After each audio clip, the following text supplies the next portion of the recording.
Miércoles 14 de abril, amigos televidentes, buenas noches, bienvenidos a la emisión estelar de su informativo La Noticia. Adriana, buenas noches. ¿Qué tal, querido Charlie? Buenas noches. Amigos, bienvenidos. Iniciamos con el desarrollo de la información. La defensa del Contralor Pablo Celi presentará una acción de protección para tratar de que se revea la prisión preventiva que pesa sobre el funcionario público y que pueda defenderse en libertad por presuntos casos de corrupción en Petroecuador. La instrucción fiscal durará 90 días. Pablo Celi, Contralor subrogante, deberá permanecer bajo la sombra en la cárcel 2 del Inca Norte de Quito, por lo menos durante 90 días, mientras dura la instrucción fiscal por el presunto delito de delincuencia organizada, que se habría registrado en la estatal petrolera Petroecuador. Tiene que ver con una trama que involucra a actos de corrupción en la Contraloría General del Estado, en la empresa pública Petroecuador y en la Secretaría General de la Presidencia de la República. De esta forma, Diana Salazar, fiscal general del Estado, logró convencer al juez de la Corte Nacional de Justicia, Felipe Córdoba, para que dicte la orden de prisión preventiva, no solo contra Celi y el exsecretario de la Presidencia, José Augusto Briones, sino para 5 personas más. La metodología o el mecanismo utilizado en esta trama de corrupción, como ya lo hemos visto en el caso del ex Contralor General del Estado, Carlos Polit, consistía en el desvanecimiento de las glosas a través de la subrogación en el organismo. Jorge Luis Ortega, defensa técnica de Celi, analiza las fichas del tablero legal para tratar que se cambie la resolución de pena privativa de la libertad por medidas alternativas. Un recurso de apelación para ante la Corte Nacional de Justicia para que un tribunal de apelaciones o que funja como tribunal de apelaciones dentro de la misma Corte Nacional de Justicia conozca de este recurso, porque consideramos que la Fiscalía General del Estado no demostró ni estableció elementos suficientes que den cuenta de la necesidad de privarle de la libertad al señor Pablo Celi. Asistencia Penal Internacional de los Estados Unidos, como los testimonios de José de la Torre, pariente de Celi, y del empresario Roberto Barrera, son parte de los elementos de convicción presentados por la Fiscalía. La asistencia penal internacional no menciona al doctor Pablo Celi, y lo que haya el primo resuelto en la justicia internacional o a través de su defensa para someterse a beneficios en la justicia de los Estados Unidos, en nada podría afectar o debería afectar en el proceso en el Ecuador. 90 días en los cuales deberán prepararse para demostrar su inocencia y no ser llamados a juicio, informó Héctor Romero. Y mediante un documento difundido por la Contraloría se informó que Valentina Zárate Montalvo es la nueva Contralora General del Estado subrogante, y Zárate reemplaza a Pablo Celi, quien guarda prisión preventiva por presuntos actos de corrupción en el denominado caso Las Torres.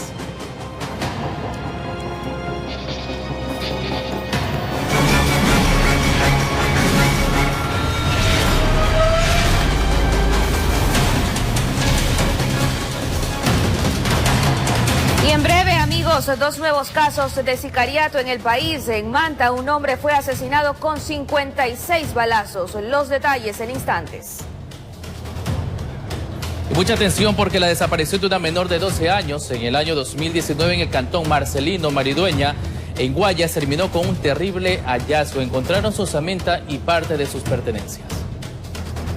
Solo les quedó abrazarse ante el dolor y la angustia que sentían. Creían que Yajaira Alvarado seguía con vida en algún lugar del país, pero al conocer la noticia de los restos que encontraron en una hacienda de un ingenio azucarero y verificar los mismos. Aproximadamente todas las pertenencias que tiene, le digo la verdad, es la de mía. Así aquí lamentaban el deceso de la menor de 12 años que desapareció en febrero del año 2019 y que ahora habría tenido 14 años. Sus familiares responsabilizan a un joven que la llevó en una motocicleta según algunos videos. Era el último día que la vieron con vida. Desde que se perdió mi sobrina, yo le dije, hay pruebas, hay personas que vieron y sacar a mi sobrina de la institución hacia un cantón en una moto y no lo detuvieron, anduvo libre. Él se ha acercado a la fiscalía, ha realizado sus declaraciones, ha indicado efectivamente cómo él le ha visto a la chica, pero él indica en su versión que él le ha dejado en un cierto lugar Agentes de criminalística retiraron parte de la osamenta que, según estos ciudadanos, pertenece a Yajaira, mientras que los uniformados trasladaron todo lo que encontraron hasta el laboratorio de criminalística en Guayaquil. Le digo la verdad que hay como el 35% de los huesos nada más que se han encontrado. Cráneo todavía tampoco no se encuentra. Los familiares nos han ayudado en el reconocimiento de algunas prendas de vestir, una mochila del colegio donde estudiaba. Ahora miren las consecuencias que tenemos, porque como nosotros como familiares teníamos la esperanza de encontrar a mi sobrina viva. Ellos ahora esperan que detengan a quien consideran como culpable de la desaparición y asesinato de la menor, informó Charlie Pisa. También existe consternación por la muerte de una pareja de médicos cuyos cadáveres aparecieron en diferentes sectores de Guayaquil. Según la Policía Nacional, se trataría de un doble suicidio debido a que ambos se habían suministrado en exceso diferentes tipos de fármacos. La primera muerte fue reportada a las 9 de la mañana del martes en la ciudadela Kennedy Norte. Allí, dentro de su domicilio, fue encontrado Renato Rodríguez, de 30 años. A él se lo encuentra en el interior del domicilio, en una habitación, de igual manera con una vía para suero, con medicación alrededor. Horas después, se informó del fallecimiento de Tatiana Calderón, de 29 años, dentro de un hotel situado en el mismo sector. Se han revisado las cámaras y en la habitación no ingresó ninguna otra persona.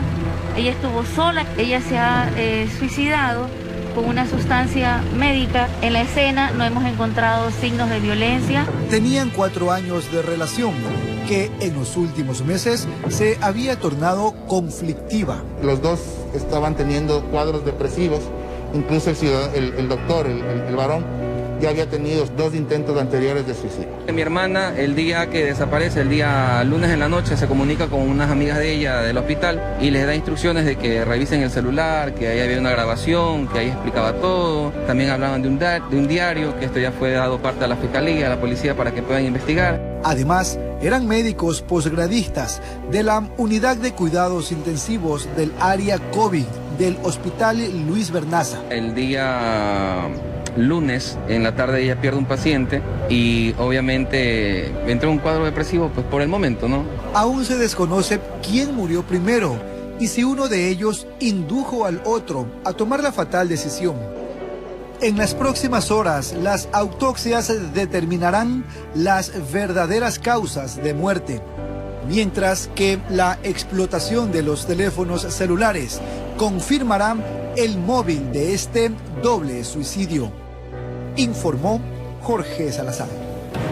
Y sicarios acribillaron a un hombre en plena luz del día en Manta, provincia de Manabí. Los sujetos usaron un fusil de uso militar y un arma automática con las que le descargaron 56 balazos contra la víctima. Un peatón que estaba cerca del ataque resultó herido.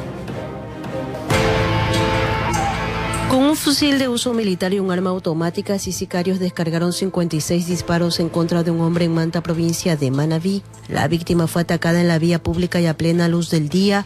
Pese a que intentó huir de sus victimarios, las ráfagas de bala lo alcanzaron. Verificamos que son 38 indicios balísticos, una munición 2.23, es decir, utilizaron armas de fuego de largo alcance de combate. Estamos hablando tal vez de una fusil HK, así como también encontramos 18 indicios balísticos de pistola 9 milímetros. El hecho ocurrió en la calle 117 y avenida 110 del barrio San José de la parroquia Tarqui, hasta donde llegaron sicarios a bordo de una camioneta que desataron una balacera que generó temor entre los habitantes de este sector. Porque esto no puede estar sucediendo cada día, como en los 2008, como en los 2009. Estamos volviendo a esos tiempos. Es hora de que se haga algo, ya las autoridades tienen que tomar medidas al respecto. La víctima fue identificada como Miguel Ángel Luna, de 34 años de edad, alias Lolo, quien tenía antecedentes penales por una muerte y otros delitos. Un peatón que estaba cerca del ataque violento resultó herido. La policía, conjuntamente con la fiscalía, está tratando de investigar estas muertes y tratar de dar resultados lo más pronto posible. Este es el cuarto atentado criminal que se registra en menos de 48 horas en Manta, que deja hasta la fecha 4 muertos y 2 heridos. Las dos últimas víctimas fallecieron en casas de salud hospitalizados.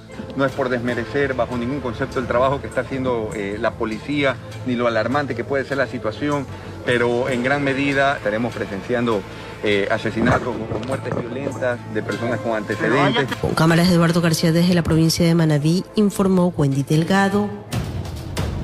Atención, porque fue capturado uno de los dos delincuentes que aprovechaban la luz roja del semáforo para quitar las pertenencias de los conductores en el centro de Guayaquil. Los detalles de esta información véalos en la emisión de las 5:45 de la mañana de este jueves en El Despertar de la Noticia.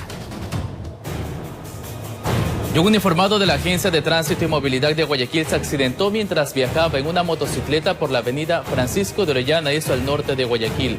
La tapa de una alcantarilla en desnivel pudo ser la causa de que perdiera el equilibrio. El motorizado iba prestando custodia al bus en el cual se trasladaba un equipo de fútbol. En la ruta se encontró con esta alcantarilla. Intentó frenar, pero su reacción fue muy tarde.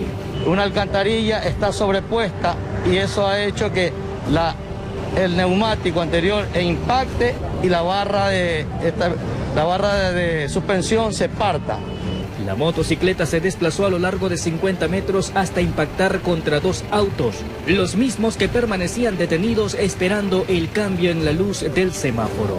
Tiene muchas laceraciones y posiblemente fractura de la pierna izquierda. Una ambulancia del cuerpo de bomberos acudió al sitio de la novedad, logrando el traslado del agente hasta una casa de salud. Pese a no tener culpa en los hechos generados, los conductores de ambos autos fueron trasladados hasta la fiscalía para rendir versiones, mientras que sus vehículos fueron llevados hasta el canchón de retención.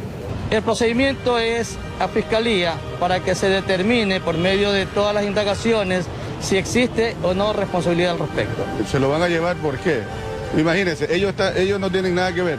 Usted sabe meterlo al ganchón, supongamos, y ellos tienen que pagar, porque de ley la comisión no lo va a ayudar. Informó José Morales. Y más adelante, 20 niños murieron calcinados al incendiarse una escuela. Les diremos dónde ocurrió esta tragedia.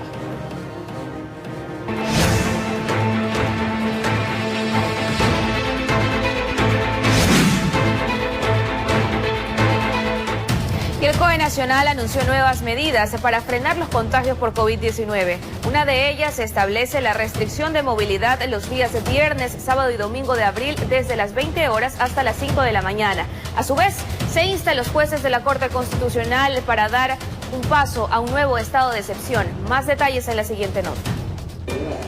395 personas están a la espera de una cama UCI en Ecuador. De estas, 80 son de Guayaquil. Esa fue una de las primeras cifras que dieron a conocer las autoridades que conforman el COE Nacional, que sesionaron en la urbe porteña. Y es un número que da cuenta de la delicada situación que atraviesa el país con la COVID-19.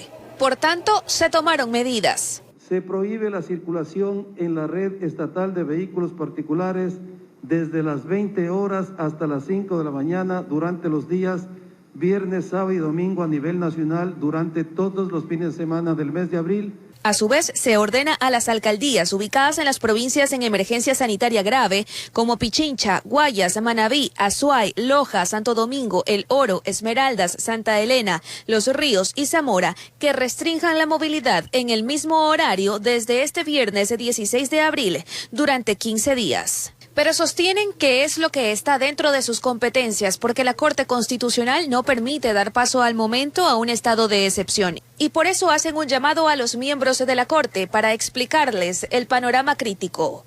Nuestra invitación se genera el día de hoy y obviamente esperamos la confirmación lo antes posible, que sería mañana. El clamor se hace más intenso por parte de los médicos. El COE Nacional recibió a los gerentes de los hospitales del Seguro Social de Quito y Guayaquil. Escuchamos con atención al director del Teodoro Maldonado e hizo una sola petición: dennos un respiro.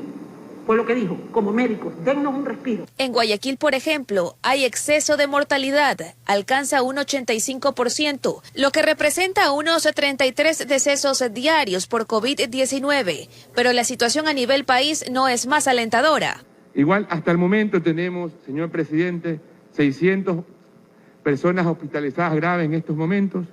Ahora el Ministerio de Salud tiene la disposición de revisar y regular los techos de los precios de las pruebas diagnósticas para COVID-19 en laboratorios privados a nivel nacional. Sin embargo, no dejaron de repetir que nada servirá si continúa la indisciplina ciudadana. No puede ser posible que hasta el momento nosotros registremos 195.217 aglomeraciones. Guayaquil lidera este tema con el 23%. Informó Adriana Peralta.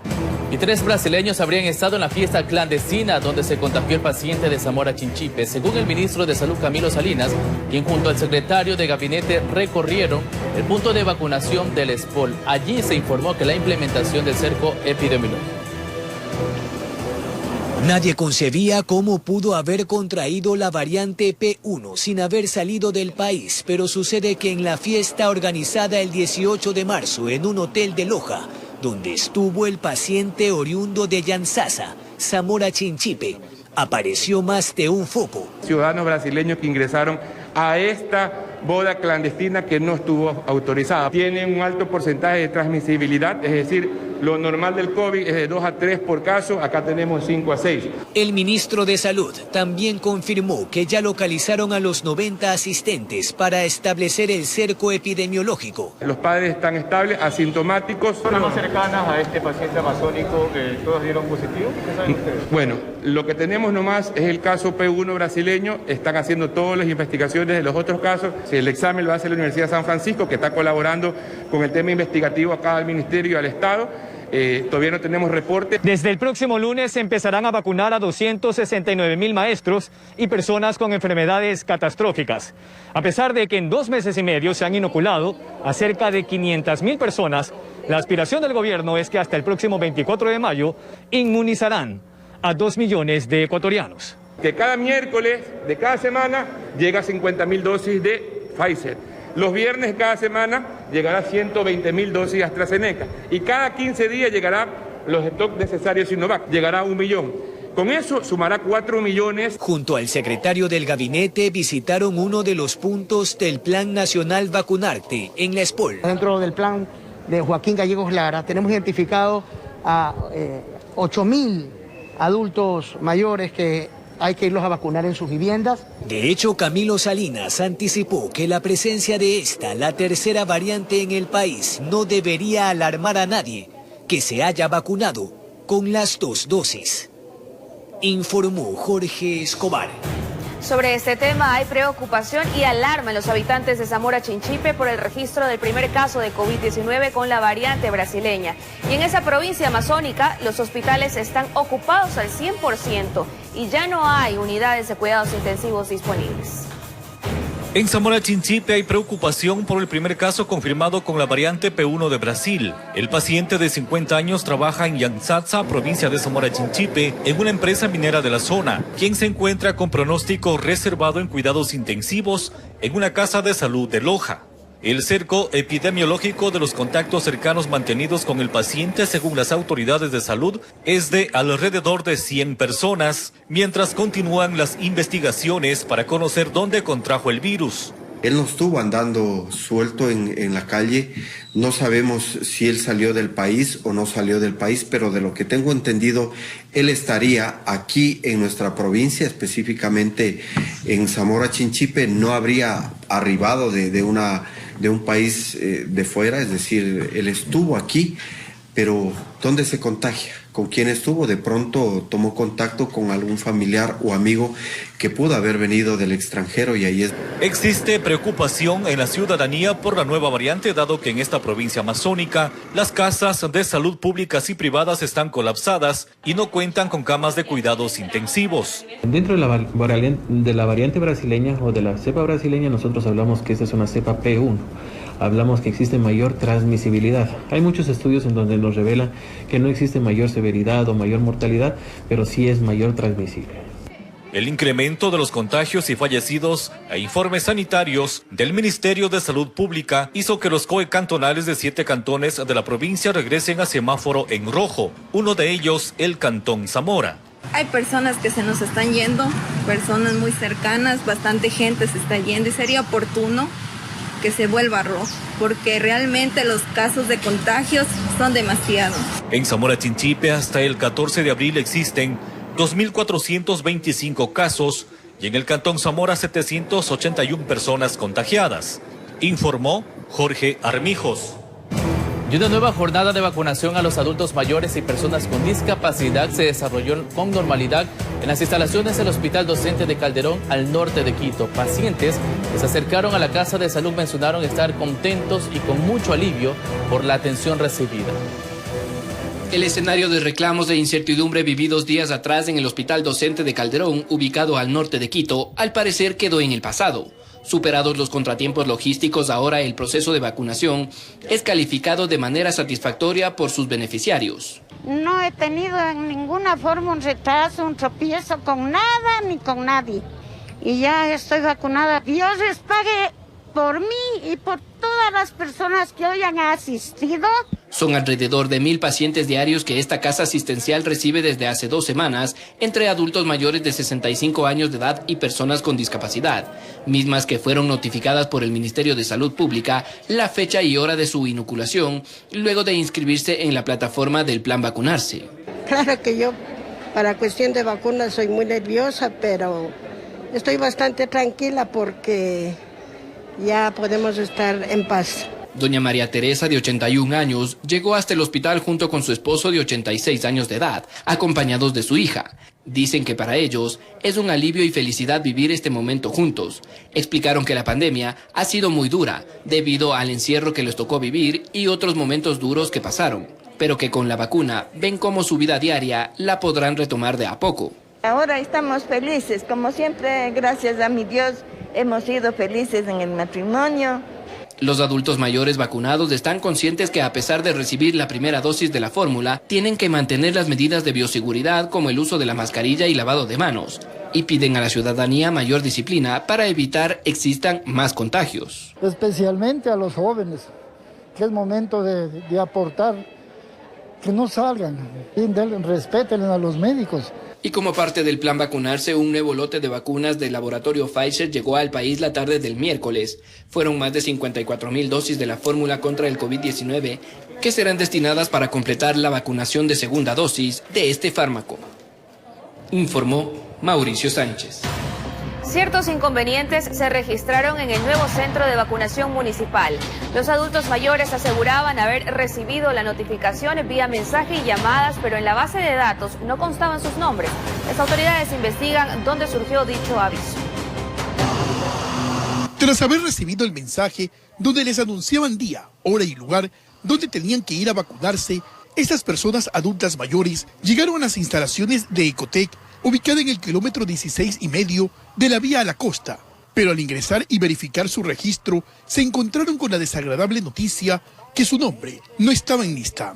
Cogen a la gente como pelota, un lugar a otro lugar, que aquí, no, yo me acercaba porque me salió el celular y todo, que no está registrado, que no tengo esto, que no tengo... Y ahorita vienen que no me pueden vacunar. ¿Por qué? Porque dicen que solamente vacunan a uno y a mí no. Le digo, ¿registrada? Estoy registrada. Anoche nos llaman. Primero llamaron a mi esposo y después me llaman a mí. Que me acerque hoy día de 8:30. Los mensajes cada uno. Situación que fue notificada a las autoridades gubernamentales, quienes manifestaron que se está investigando este hecho. Está identificado el número de teléfono que ha mandado mensajes para querer, de alguna u otra manera, creo yo, molestar a la ciudadanía en relación al plan de vacunación que lleva el municipio de Guayaquil. Se está hablando con Arcotel para identificar y buscar de dónde ha salido eso. Este fue el tercer puesto que instaló el municipio de Guayaquil. Más de 1.200 personas prestan su servicio en este proceso, recordando que la dosis es entregada por el Ministerio de Salud Pública y el Cabildo solo se encarga de la logística.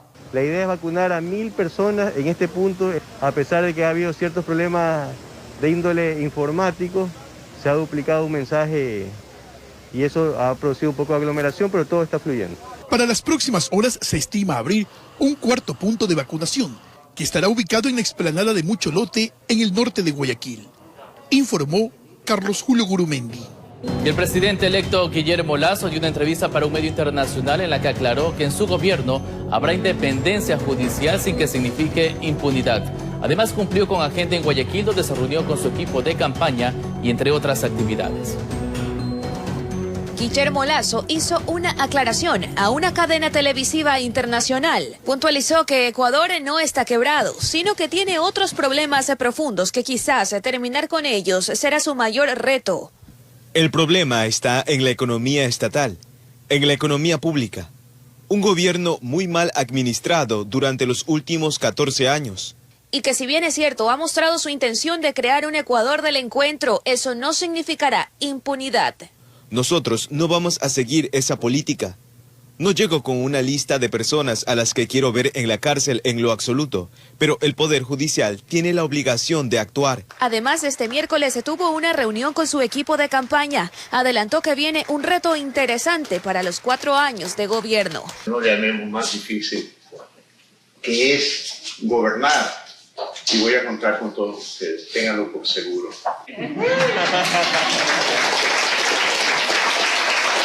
Asimismo, en horas de la tarde, medios impresos y televisivos llegaron a su oficina en el departamento de la Previsora, en el centro de Guayaquil, para ser testigos de un día de trabajo del mandatario electo, quien tiene previsto visitar el Palacio de Carondelet para reunirse con el presidente saliente Lenín Moreno y tratar detalles del proceso de transición. Informó Adriana Peralta. Más de 23.000 niños del país participaron de la iniciativa Guaguas a Votar, un proyecto con el objetivo de conocer sus perspectivas para el nuevo gobierno.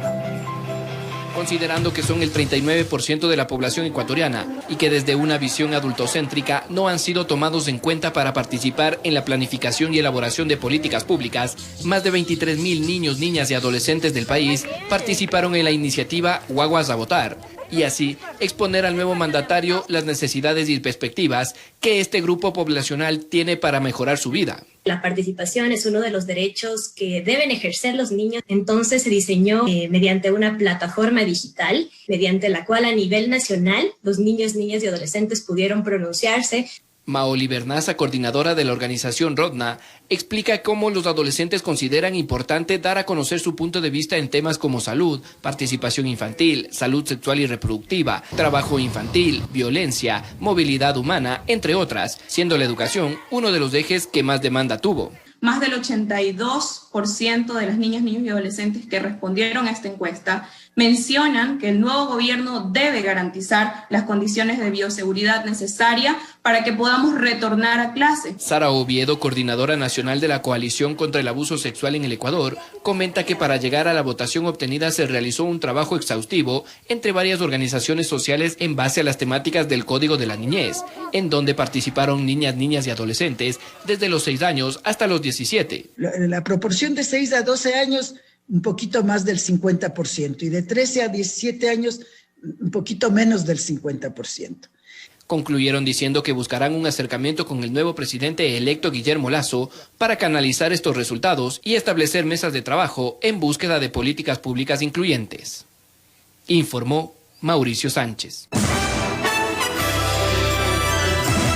Nacionales, continúa la audiencia preparatoria de juicio contra Daniel Salcedo y 15 procesados más por presunta delincuencia organizada. La Fiscalía concluyó con su dictamen acusatorio y presentó su prueba.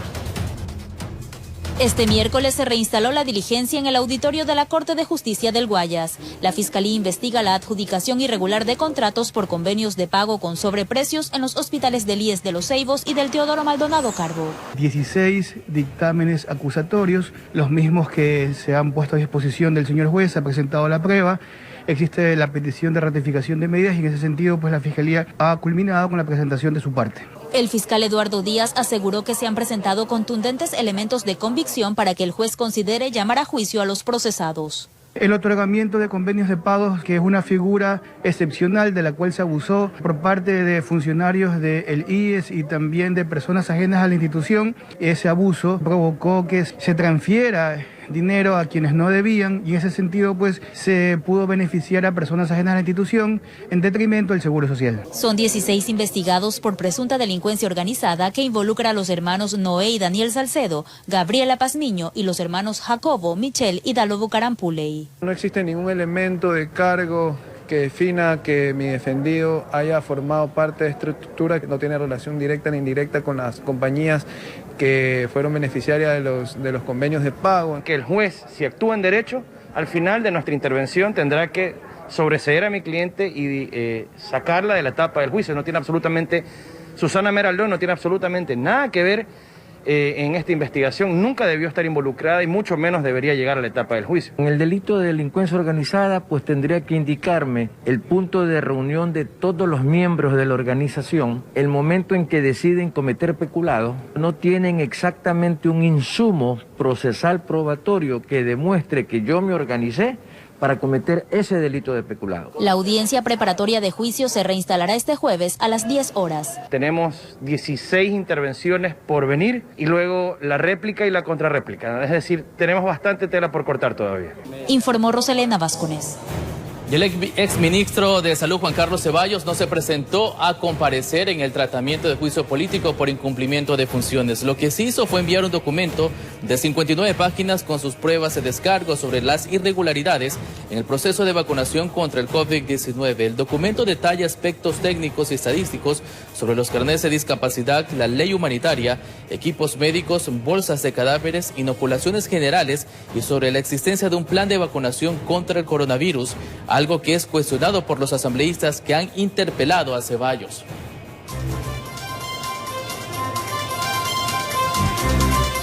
Cambiamos de tema y les contamos que una joven habitante de Monte Sinaí necesita de su ayuda. Ella tiene 2 tumores en su cerebro que la han dejado sin poder caminar y ver, por lo que requiere de un tratamiento médico urgente y de su mano solidaria. Aquí su historia. Todo inició con frecuentes dolores de cabeza y cada vez más fuertes, hace 6 meses, y que de a poco han formado 2 tumores en la parte posterior de la cabeza de Angélica Cedeño, que ahora la han dejado sin poder pararse o dar pasos, y paulatinamente la ha dejado ciega, y también postrada en una cama en la sala de su casa. Dijeron que lentamente, si no se la opera, ella seguirá con los dolores muy fuertes, y tras de eso va a perder la visión totalmente. Entonces no sé qué voy a hacer con mi hija. Este caso se registra en Monte Sinaí, al noroeste de Guayaquil, en esa vivienda donde habita con su madre y un hermano, en estas condiciones, y sin dinero para el tratamiento que según los primeros análisis médicos, esto es de riesgo y en caso que haya una cirugía, podría ser fatal. Ella trata de ser fuerte, pero ya tiene 4 días, mi hija no quiere comer porque ella se ha echado la pena de que ella piensa que se va a morir y que no va a tener una ayuda. Le pido mucho a mi Dios poder salir, poder seguir haciendo mi vida como antes la tenía. Angélica, buenas. ¿Cómo está? Y la primera puerta solidaria se abrió desde el municipio de Guayaquil, con la Empresa Pública de Desarrollo y Acción Social y la Fundación Reina de Guayaquil, que llevaron varios artículos para esa humilde familia. También una cama, colchones y una silla de ruedas para Angélica. Nosotros vamos a seguir colaborando en esto y hago un llamado a los médicos de la ciudad de Guayaquil, que durante todo este tiempo y durante toda la vida han mostrado su enorme solidaridad a sumarse a este esfuerzo que entre todos hemos hecho. Y para eso pueden comunicarse a los números 097-9806-901 y también al 095-9106-037 y preguntar por la señora Mayita Barreto, informó Charlie Pisa. Y para quienes tengan a disposición y puedan ayudar a la joven, les mostramos nuevamente los números telefónicos. Pueden llamar al 097-9806-901 y preguntar por la señora Mayita Barreto, quien va a estar a disposición también llamando y recibiendo las ayudas necesarias para la joven. 097-9806-901.